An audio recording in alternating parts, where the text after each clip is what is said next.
आनंदोत्सव साजरा करा। उद्या सगळ्या शासकीय कार्यालयावर विद्युत रोषणाई करण्याचे उपमुख्यमंत्री अजित पवारांचे आदेश। कार सेवेला जातानाचा फोटो देवेंद्र फडणवीसांकडून ट्विट। कार सेवेसाठी नागपूर स्टेशनवरून अयोध्येला रवाना होत असल्याचा जुना उल्लेख। जुनी आठवण म्हणून फडणवीसांकडून फोटो शेअर।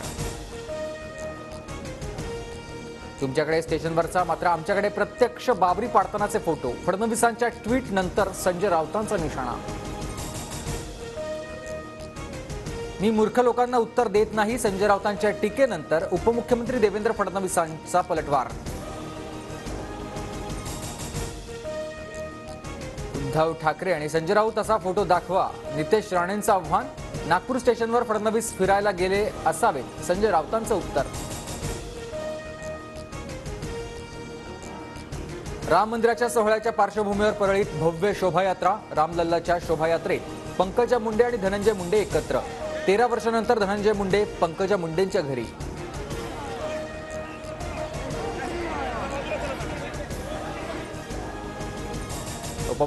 मुख्यमंत्री दोन्ही उपमुख्यमंत्री अयोध्येत जाणार नाहीत। उद्या एकटं जाण्यापेक्षा 22 जानेवारी नंतर सर्वांना घेऊन दर्शन घेणार, मुख्यमंत्री शिंदेंची प्रतिक्रिया।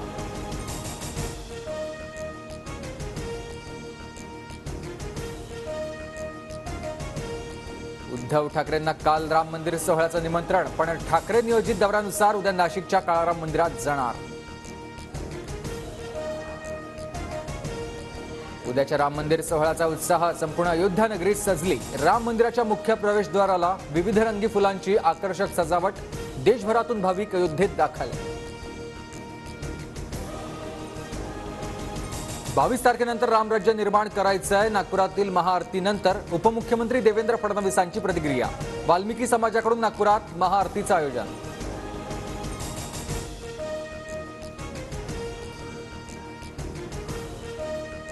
उद्याच्या अयोध्येतील सोहळ्याचं थेट प्रक्षेपण चित्रपटगृहात करा। मंत्री उदय सामंतांची सर्व चित्रपटगृह मालक चालकांना विनंती।